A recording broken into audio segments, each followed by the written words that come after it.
learner. Not just the content, but we're also teaching people. Next, what do you expect from your students? Now, we all give out a syllabus. Don't you love preparing those? Those are fun, aren't they? And then the changes in the curriculum and all of that. But the students don't necessarily like those syllabi, do they? Those are expectations. Those are things you have to do. But as students, academicians, we have those expectations. But what do you expect from them as people? Have you communicated that part to them? And what do the faculty expect from colleagues in this room and the admins? What are your expectations? See, these are the hierarchy, if you will, that formulate a particular educational philosophy. They comprise the what of education? The people, the content, the workers, the students, right? Administration. They comprise all of that. So let me ask you then, what motivates you to teach? Not just have a job, but to teach. Because anybody can work, but now you're doing this work. What is your motivation to do this work? What gets you up in the morning to come here? What drives your passion to say, I can't wait to get to work? As opposed to, I can't wait to get home. Between those two bookends, what's motivating you? It's a very important question. Some of the things that frustrate us to get to that point, or getting to that point, are some educational things in the way, the state and national level. If they'd only get out of our way, let us do our job, right? Okay. Some attitude behavior issues. Raise your hand, please, if you've gotten ever a behavior issue from a student. Raise your hand. Thank you. Who's given you attitude before? We all know what the attitude is. Yeah. Okay. Yeah. So how do you handle that? Do they frustrate you in the classroom, or do you work with those? Or is it, you give me attitude right now, so you better back off? Or is it like, man, where's that coming from? See, to know the learner, to know the person, means you're seeing right past that attitude to something that's the cause of it. Because that's a teachable moment for that young person's life right there. We've all been through some things, haven't we? And you heard a little bit about my life story. I'm sure many of you have a certain life story you could share as well. Do you know your students would resonate with a lot of your life stories? And therefore, now you've got someone in the palm of your hand connecting to the understanding of what they're facing to be able to teach them at another level. There's a relationship being built there. And next, have you ever dealt with the entrenched department faculty members where they're so isolated that they're on an island to themselves and they want to be left alone? Well, I can tell you, no man or woman is an island. No man or woman is a rock. No man or woman is an island. I don't care what the 1960s duo sang. We need each other. We truly need each other. And our students need to see that we need each other. Because if they don't, they see the problems and the wedges between us as colleagues. And lastly, how's your relationship with each other? If you are like the school I work at, we walk into the building and we sit at the same tables with the same people that we work with on a regular basis, and we don't really mix it up. Do you like that? Let's see. Science department, where are you? Math department, where are you? English department? I'm not going to go on, it's pretty obvious. Yeah. That's where our affinity is. Imagine the temerity of a guest speaker making you move tables to any other areas and sit with other people. Imagine that guy, right? But with your students, don't they come in and sort of camp out in the same place each time as well? Okay, so you got to keep in mind, that's where they're comfortable. Education sometimes shouldn't be comfortable. It should be challenging, provocative, unscripted. And often, you're going to find students enjoying that once they break that ice of the first move. So it's important to see that you keep the passion alive. We all keep the passion alive in our education and use new instructional methods, and that would be one of those. One day, flip the classroom around. Teach from the other side of the room. Put them in whatever cubicles you can. Work something different. Mix up their minds and bodies for the day and say, well, this is really exciting. Something's different here. Very different. So what motivates you to teach? Well, I think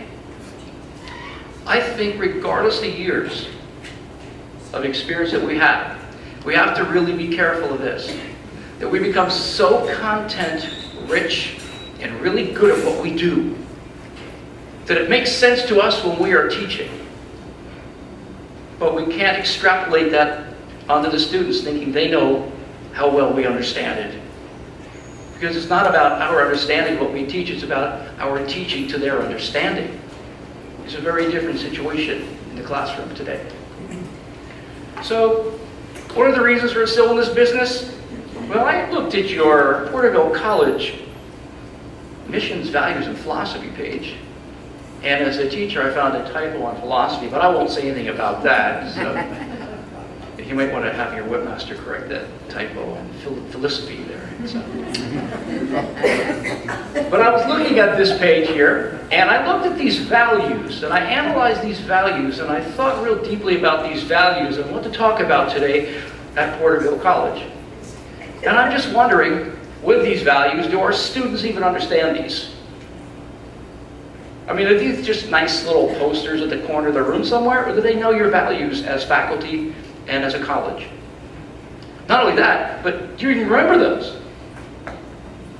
That's important to know, because if you have values, I'm sure if you ask religious or political questions, the values will come out in a hurry for a lot of faculty, but where we work, where we serve, where we do our main 5-day-a-week kind of work, we're really not sure of the values that we have as an institution, which unite you. It's very important that all colleges take a fresh look at that. The what you are is valued here in your statement. So let's take a little look at some philosophies. An investment in knowledge pays the best interest. Think about this. This is a philosophical statement. Education is not preparation for life. Education is life itself. Develop a passion for learning. If you do, you will never cease to grow. Treasure your relationships, not your possessions. Education without values, as useful as it is, seems rather to make man a more clever devil. C.S. Lewis. So education is the ability, says Robert Frost, to listen to almost anything without losing your temper or self-confidence. That is well turned, isn't it? And in terms of our expertise, take it from me, my beginning to where I'm at. I have never learned enough in my life. I would never will learn enough in my life. But we're all ignorant to some things. It's sometimes different subjects. That's why I asked where you were seated. How well do you know the mind and content of a college and their expertise?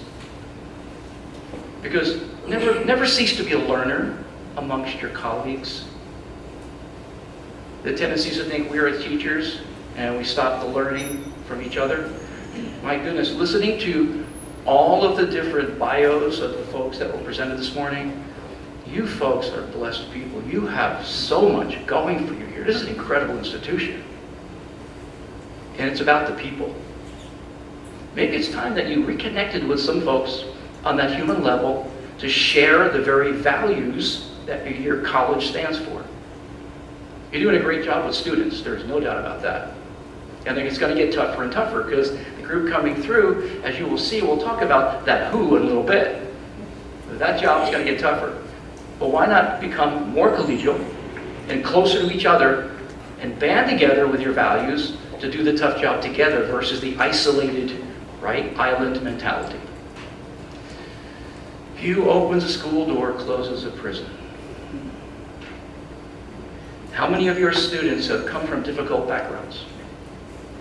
And they are here, and you are their lifeboat. Have you stopped to consider that relationship you have as a mentor to those young people? And sometimes older people re-entering college, not traditional, looking to you to be their mentor. And I know, I can look at your minds, your hearts, and all of that as we talk. But I'm staring at you now, and your body language and your attention tells me that you have people in your mind right now that you can put a finger on in their name and face that you have saved from something because you were there for them. And they've told you that. That's hugely significant.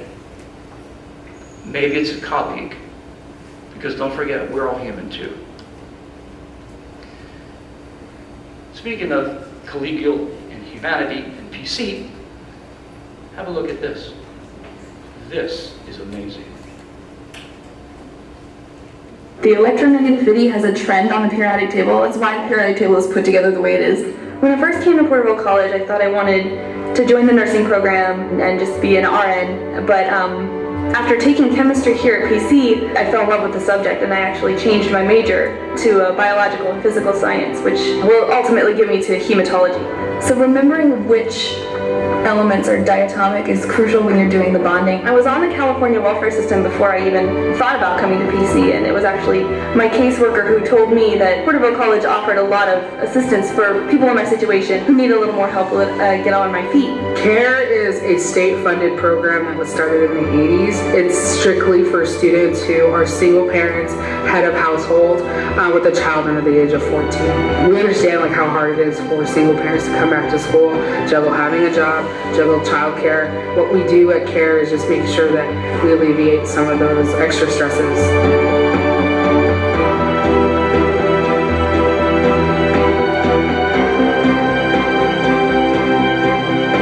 About EOPS and CARE because my caseworker from CalWorks introduced me to new programs.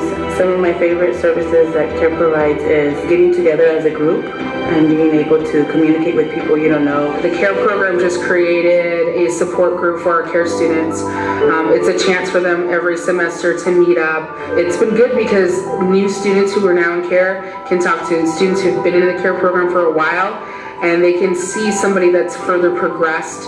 I am a single parent of 2 children, a 3-year-old and a 1-year-old, and been attending school